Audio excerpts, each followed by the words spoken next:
எல்லாருக்கும் வணக்கம். நம்ம அழகே அழகு சீரியலில் நம்ம அழகுமதி தங்கராஜோட சட்டையை பிடிச்சி கோவத்தோட விசாரிச்சுக்கிட்டு இருக்காங்க. அந்த நேரமாக பார்த்து நம்ம அழகுமதியோட ஸ்டூடெண்ட் ஷாமும் கவிதாவும் வந்துடுறாங்க.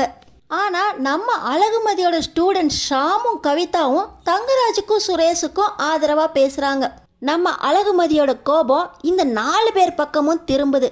ஆனாலும் இந்த அழகுமதியோட கோபம் முழுசாக குறையிற மாதிரி தங்கராஜ் ஒரு முக்கியமான விஷயத்த சொல்கிறாரு. அது என்ன தெரிஞ்சுக்கிறதுக்கு இந்த வீடியோக்கு ஒரு லைக் போட்டுக்கோங்க.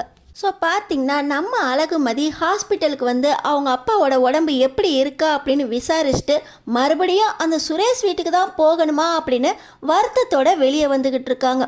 வந்து பார்த்தா இங்கே தங்கராஜ் சுரேஷுக்கிட்ட, நீ எதுக்குடா அவளை பாதியிலே இறக்கி விட்ட, வண்டியை ரொம்ப ஹார்ஷாக ஓட்டினியா, அவள் ஆட்டோவில் வந்தால் அவங்க அப்பாவும் அம்மாவும் என்ன நினைப்பாங்க நம்மளை பற்றி, கல்யாணம் பண்ணி வச்சா அடுத்த நாளே பொண்ணை ஆட்டோவில் தனியாக அமுச்சு வச்சுருக்காங்கன்னு நினைக்க மாட்டாங்க, பொண்ணை கட்டி கொடுத்த வீட்டில் தான் பொண்ணு மேலே அக்கறையே இல்லை அப்படின்னு மனசு வருத்தப்பட மாட்டாங்களா, என்னதான் அந்த பொண்ணை உனக்கும் அவளுக்கும் கட்டாயப்படுத்தி கல்யாணம் பண்ணி வச்சுருந்தாலும் இப்போ அவன் பொண்டாட்டி, வெளியே கிளியே போகிறப்ப 2 பேரும் ஒன்றா தான் போகணும், ஒன்றா தான் வரணும், கல்யாணம் ஆயிடுச்சு, அவள் தான் உன் பொண்டாட்டின்னு ஆகிப்போச்சு, இனிமேல் அவளை தனியாலாம் விடக்கூடாது, கொஞ்சம் அக்கறையாக இருக்கணும் அப்படின்னு இந்த தங்கராஜ் சுரேஷுக்கு புத்திமதி சொல்லிக்கிட்டு இருக்க.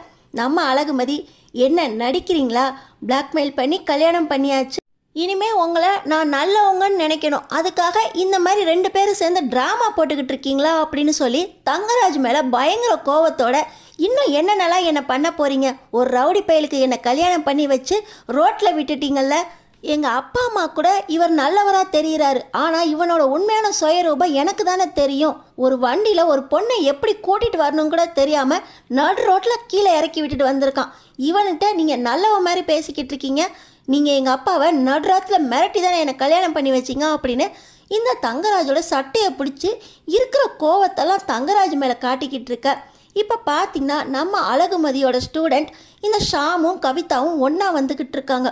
வந்தவங்க நம்ம அழகுமதி தங்கராஜோட சட்டையை பிடிக்கிறத பார்த்து, மேடம் மேடம் என்ன பண்ணிக்கிட்டு இருக்கீங்க, அவரை விடுங்க அப்படின்னு சொல்ல, ஏய் உன்னை ஆள் வச்சு 2 பேர் உன்னை அடித்து போட்டாங்கல்ல, கை காலை உடச்சி போட்டாங்க, நீ என்னன்னா அவர் சட்டையை பிடிச்சிட்டு இருக்கிறதுக்கு என்கிட்ட வந்து என்ன பண்ணுறீங்கன்னு கேட்டுக்கிட்டு இருக்கீங்க அப்படின்னு இந்த அழகுமதி கேட்குறாங்க. மேடம், நீங்கள் எங்களுக்காக போலீஸ்கிட்ட கம்ப்ளைண்ட் பண்ணி போலீஸோட ஆதரவு வாங்கி கொடுத்தீங்க, ஆனால் இந்த போலீஸ்காரங்க அந்த கம்ப்ளைண்ட் கொடுத்தா அடுத்த நிமிஷம் வந்தாங்களே தவிர அதுக்கப்புறம் எங்களை எட்டி கூட பார்க்கல மேடம், ஆனால் இந்த தங்கராஜ் சார் எங்களை பற்றி விசாரிச்சிருக்காரு, நாங்கள் 2 பேர் விரும்பலைங்கிறத அவர் கன்ஃபார்மும் பண்ணிக்கிட்டாரு, நாங்கள் விரும்பலைன்னு தெரிஞ்சதுக்கப்புறம் அவர் செஞ்ச தப்புக்கு இந்த சுரேஷ் சாரோட வந்து மன்னிப்பும் கேட்டார். இத்தனை நாள் நீங்கள் எங்கே போனீங்க மேடம், எங்களை பற்றி ஒரு வார்த்தை கூட விசாரிக்கல, ஆனால் இந்த தங்கராஜ் சாரும் சுரேஷ் சாரும் எங்களுக்கு இந்த வருஷம் ஃபைனல் இயர் முடியுது, இந்த நேரத்தில் எங்களால் எக்ஸாம் எழுத முடியாதோ, கை காலை உடச்சிட்டோமோ அப்படின்னு தப்பை புரிஞ்சுக்கிட்டு இந்த சுரேஷ் சாரா எங்கள் காலேஜ் மேனேஜ்மெண்ட்டை பேசி நான் எக்ஸாம் எழுதுறதுக்கும் ஏற்பாடு பண்ணியிருக்காரு மேடம், அவர் தான் என் கையை காலையும் உடைச்சாரு ஒத்துக்கிறேன், ஆனாலும் அவர் தப்பை புரிஞ்சுக்கிட்டு அவர் எங்களுக்காக காலேஜ் மேனேஜ்மெண்ட்டை பேசி மறுபடியும் நான் எக்ஸாம் எழுதுறதுக்கு ஏற்பாடு பண்ணியிருக்காரு, அவரால் தான் இன்றைக்கி நான் எக்ஸாமை முடிச்சுட்டு இந்த ஹாஸ்பிட்டலுக்கு ட்ரீட்மெண்ட்டுக்கும் வந்திருக்கேன், அவருக்கு மேலே நீங்கள் கையை வச்சா எனக்கு கோவம் வராதா மேடம் அப்படின்னு நம்ம அழகுமதியை பார்த்து இந்த ஷாம் கேட்டுக்கிட்டு இருக்காரு. இன்னொரு பக்கம் கவிதா கூட, ஆமாம் மேடம், எங்கள் வீட்டில் கூட நான் லவ் பண்ணுறேன்னு தப்பாக தான் நினச்சிக்கிட்டு இருந்தாங்க, நான் லவ் பண்ணல அப்படின்னு இந்த தங்கராஜ் சார் தான் புரிய வச்சார், எங்கள் அப்பா கூட நானும் ஷாமும் லவ் பண்ணுறேன்னு நினச்சி தான் தங்கராஜ் சார் கிட்ட போய் சொல்லி இந்த அளவுக்கு தங்கராஜ் சார் ஷாம் அடிச்சிட்டாரு, ஆனாலும் தங்கராஜ் சார் மறுபடியும் நானும் ஷாமும் லவ் பண்ணலங்கிறத தெரிஞ்சுக்கிட்டு எங்கள் அப்பாவுக்கும் புரிய வச்சுருக்காரு, பார்க்குறதுக்கு தான் சார் அவங்க கடுமோடாக இருக்காங்க, ரவுடித்தனெல்லாம் பண்ணுறாங்க, இருந்தாலும் எங்கள் விஷயத்தில் நல்லவங்களாக தான் நடந்துக்கிட்டாங்க, நீங்கள் தான் ஏதோ தப்பு பண்ணிட்டீங்க, இவங்க 2 பேரையும் தப்பாக புரிஞ்சுக்கிட்டீங்கன்னு நினைக்கிறேன் அப்படின்னு இந்த ஷாமும் கவிதாவும் ஒன்றா ஒரே மாதிரி இந்த சுரேஷுக்கும் தங்கராஜுக்கும் ஆதரவாக பேசுகிறாங்க. இந்த ஷாமும் கவிதாவும் பேசுகிறத கேட்டுக்கிட்டு இருந்த நம்ம அழகுமதி தங்கராஜோட சட்டையிலேருந்து கையை மெதுவாக எடுக்கிறாங்க. இப்போ பார்த்தீங்கன்னா நம்ம அழகுமதியோட முகத்தில் கோபம் இல்லை, பார்த்தீங்கன்னா தங்கராஜ் மேலே கொஞ்சம் மரியாதை வருது, உங்களை நான் தப்பாக புரிஞ்சுக்கிட்டேன்னு நினைக்கிறேன், நீங்கள் பண்ண அடாவடித்தனத்துக்கும் என்கிட்ட பேசின பேச்சுக்கும் நீங்கள் கெட்டவர்னு நினச்சிட்டேன், நீங்கள் அவங்கள அடித்தப்போ எனக்கு கோவம் வந்துச்சு. ஆனாலும் செஞ்ச தப்பை அவங்க செய்யலை அப்படின்னு புரிஞ்சுக்கிட்டு நீங்கள் மன்னிப்பும் கேட்டிருக்கீங்க. இத்தனை நாள் அவங்களுக்காக காலேஜ் மேனேஜ்மெண்ட்டையும் பேசியிருக்கீங்க. பரவாயில்ல, கவிதா ஷாம் விஷயத்தில் இவ்வளோ நல்லவளாக நடந்துக்கிட்ட நீங்கள் ரெண்டு பேரும் ஏன் விஷயத்துலையும் எங்கள் அப்பா விஷயத்துலையும் இந்த அளவுக்கு கரடுமுரடாக நடந்துக்கிட்டீங்க அப்படின்னு நம்ம அழகுமதி தங்கராஜ்கிட்டேயே கேட்க, ஆமாம் ஆமாம், உன்னால தான் என் மச்சானோட வேலை போயிடுச்சு, அவனோட கல்யாணமும் நின்று போச்சு. நீ செஞ்ச தப்பை நீ தானே சரி பண்ணணும். உன்கிட்ட வந்து மன்னிப்பு கேளுன்னு சொன்னால் கூட கேட்க மாட்டேங்கிற. கேஸை வாபஸ் வாங்க அப்படின்னு சுரேஷே வந்து கேட்டான்ல, நீ கேட்டியா? அதனால தான் உங்கள் அப்பா கிட்ட சொன்னேன். உங்கள் அப்பா சொல்லியே நீ மன்னிப்பு கேட்கல. என் மச்சானோட கல்யாணம் நின்று போனப்போ கூட உங்கள் அப்பாவை கூட்டிகிட்டு போய் என் மச்சான் குடும்பத்தில் இருக்க எல்லாரையும் அறிமுகம் பண்ணி உன்னை பொண்ணு கேட்டேன். உங்கள் அப்பாவுக்கு வீட்டை திருப்பி தந்துடுறேன், வேலையும் திருப்பி கொடுத்துட்றேன், கொடுக்க வேண்டிய கடனையும் திருப்பி கொடுக்க வேண்டான்னு சொல்லியும் உங்கள் அப்பா என் பொண்ணு சம்மதிக்க மாட்டா அப்படின்னு கதையை சொன்னாங்க.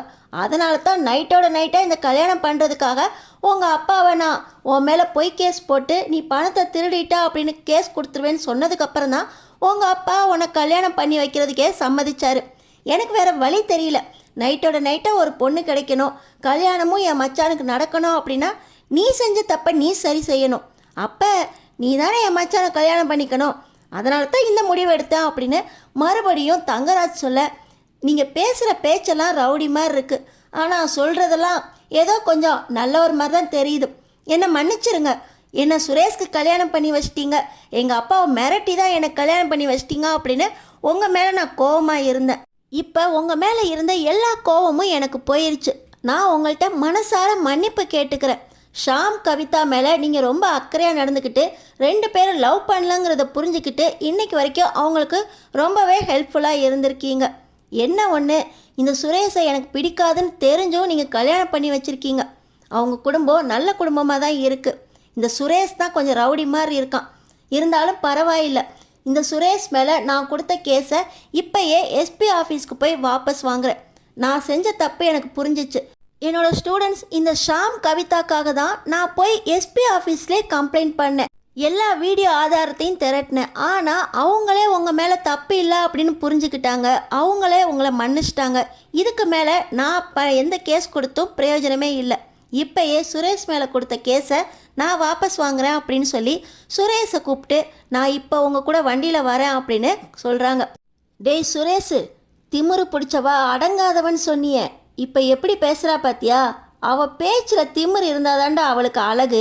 அதனால தாண்டா அழகுமதின்னு பேர் வச்சுருக்காங்க. உனக்கு நல்ல பொண்ணாக தான் பார்த்து கல்யாணம் பண்ணி வச்சுருக்கேன், தெரியுதா? உண்மை தெரிஞ்சதுக்கப்புறம் அவளே எப்படி பேசுகிறான்னு போ. இப்போ எஸ்பி ஆஃபீஸ்க்கு அழகுமதியை கூட்டிகிட்டு போ. இப்போ வண்டியை ஹார்ஷாக ஓட்டக்கூடாது. அவள் செஞ்ச தப்பா அவள் சரி பண்ணுறா.